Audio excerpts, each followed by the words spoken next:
बिहार, उत्तर प्रदेश और झारखंड में खासकर छठ पर्व का विशेष महत्व है। छठ सिर्फ एक पर्व नहीं बल्कि महापर्व है जो पूरे 4 दिन तक चलता है।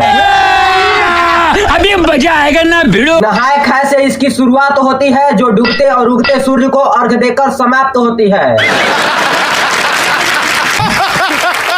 तो वीडियो में आगे बढ़ने तो चलिए शुरू करते हैं। वीडियो को लाइक कर दें और साथ में चैनल पर नए हैं तो सब्सक्राइब कर लें। तो चलिए बिना देर के इस वीडियो को शुरू करते हैं। Let's get started. तो छठ पर्व साल में 2 बार मनाया जाता है, पहली बार चैत में और दूसरी बार कार्तिक में। मेरे पास कोई और रास्ता है? चैत्र शुक्ल पक्ष पर मनाए जाने वाले पर्व को चैती छठ और कार्तिक शुक्ल पक्ष पर मनाए जाने वाले पर्व को कार्तिक छठ कहा जाता है। कुछ न कुछ तो गड़बड़ जरूर है। नहाए खाए से इसकी शुरुआत होती है जो डूबते और उगते सूर्य को अर्घ देकर समाप्त होती है।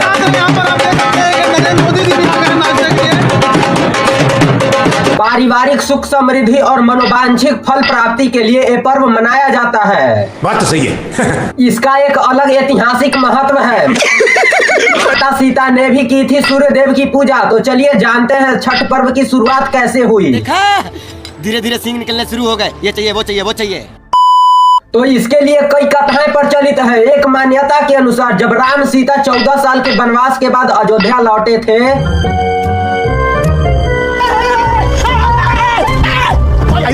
तब रावण वध के पाप से मुक्त होने के लिए उन्होंने ऋषि मुनियों के आदेश पर राज सूर्य यज्ञ करने का फैसला लिया। अबे किस बात का 2 लाख रुपया महीना 3 लाख रुपया महीना तुम्हारे ऊपर खर्च होता है हरामखोर कुत्ता।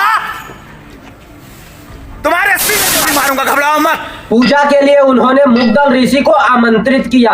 तो मुग्दल ऋषि ने मां सीता पर गंगा जल छिड़क कर पवित्र किया। क्या मैं पूछ सकता हूँ ये सब क्या हो रहा है? नहीं। और कार्तिक मास के शुक्ल पक्ष की षष्ठी तिथि को सूर्य देव की उपासना करने का आदेश दिया। ये तो शुरू होते खत्म हो गया यार। इससे सीता ने मुग्दल ऋषि के आश्रम में रहकर 6 दिन तक सूर्य भगवान की पूजा की थी। Hello from the Melody team. और सप्तमी को सूर्योदय के समय फिर से अनुष्ठान कर सूर्य देव से आशीर्वाद प्राप्त किया था। जान दे देंगे इसके लिए, क्या बात कर रहे हो आप? अब हम लोग जान लेते हैं कि छठ पर्व की शुरुआत कब से हुई। लेकिन तू कर भी क्या सकता है यार? हाँ, मैं कर क्या सकता हूँ? मैंने ना तो महाभारत काल से हुई थी छठ पर्व की शुरुआत। हिंदू मान्यता के मुताबिक कथा प्रचलित है। इस पर्व को सबसे पहले सूर्य पुत्र कर्ण ने सूर्य की पूजा करके शुरू किया था। अरे एक्साइटमेंट मतलब क्या? कहाँ बैठा हूँ, किससे बात कर रहा हूँ, क्या बात कर रहा हूँ, समझ में नहीं। कंट्रोल। कहा जाता है कि कर्ण भगवान सूर्य के परम भक्त थे। गजब बेइज्जती है। और वे रोज घंटों तक पानी में खड़े होकर उन्हें अर्घ देते थे। सूर्य की कृपा से ही वह महान योद्धा बने और हिला डाला ना। और आज भी छठ में अर्घ दान करने की यही परंपरा प्रचलित है। ये भगवान क्या जुल्म है। अब हम लोग जान लेते हैं द्रौपदी भी किए थे छठ व्रत। ये फंस गया सीएम, इसे पार्टी की मीटिंग समझ के फंस गया। तो छठ पर्व के बारे में एक और कथा प्रचलित है। Emotional dam. इस किंवदंती के मुताबिक जब पांडव सारा राजपाट जुए में हार गए, भाई लगता आपके प्यार में गिर गई भाई। तब द्रौपदी ने छठ व्रत रखा था। इस व्रत में उसकी मनोकामना पूरी हुई थी। आप दो ना। और पांडवों को सब कुछ वापस मिल गया। लोक परंपरा के अनुसार सूर्य देव और छठी मैया का संबंध भाई बहन का है। अच्छा, हमको सिखा रिया है। इसलिए छठ के मौके पर सूर्य की आराधना अरे तू जा रही फलदायी मानी गई। अब हम लोग जान लेते हैं छठ का पौराणिक महत्व के बारे में। तो कथाओं के अलावा एक किंवदंती और प्रचलित है। पुराणों के अनुसार इतनी खुशी मुझे। प्रिय व्रत नाम की एक राजा का कोई संतान नहीं थी। इसके लिए उन्होंने हर जत्न कर डाले। किसने बोला था? लो सुना क्या? ये भी मेरी गलती है। नहीं भाई मेरी गलती है। नहीं मेरी गलती है। नहीं बाबा नहीं मेरी गलती है यार। लेकिन कोई फायदा नहीं हुआ। तब राजा ने संतान प्राप्ति के लिए कौन है ये लोग, कहाँ से आते हैं ये? महर्षि कश्यप ने उसे पुत्र योष्ट यज्ञ करने का परामर्श दिया। आप लोग मुझे गलत समझ रहे हैं। आपको गलतफहमी हो रहे हैं।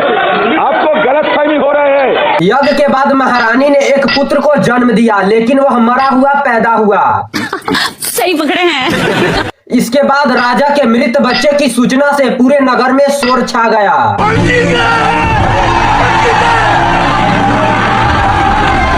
कहा जाता है है कि जब राजा मृत बच्चे को दफनाने की तैयारी कर रहे थे तब आसमान से एक ज्योतिर्मय विमान धरती पर उतरा। इसमें बैठी देवी ने कहा कि मैं षष्ठी देवी हूँ और विश्व के समस्त बालकों की रक्षिका हूँ। करो हाथ जोड़ के मैं गुजारिश करता हूँ। इतना कहकर देवी ने शिशु के मृत शरीर को स्पर्श किया जिससे वह जीवित हो उठा। ये बुड्ढा मेरे बीच में बहुत बोलता है। इसके बाद ही राजा ने अपने राज्य में यह त्योहार मनाने की घोषणा कर दी। क्या बात है सर, क्या बात है सर, क्या बात, ये बात है। और यही घोषणा की वजह से हम लोग छठ पर्व मनाते आ रहे हैं। एकदम इन्होंने वक्त बदल दिया, जज्बात बदल दिए, जिंदगी बदल दी। 119 पे भाई मारो, मुझे मारो मारो। तो ये थे कुछ छठ पर्व से रिलेटेड इम्पोर्टेंट पॉइंट जो मैंने इस वीडियो में कवर किया है। अरे मैं क्या बताऊं,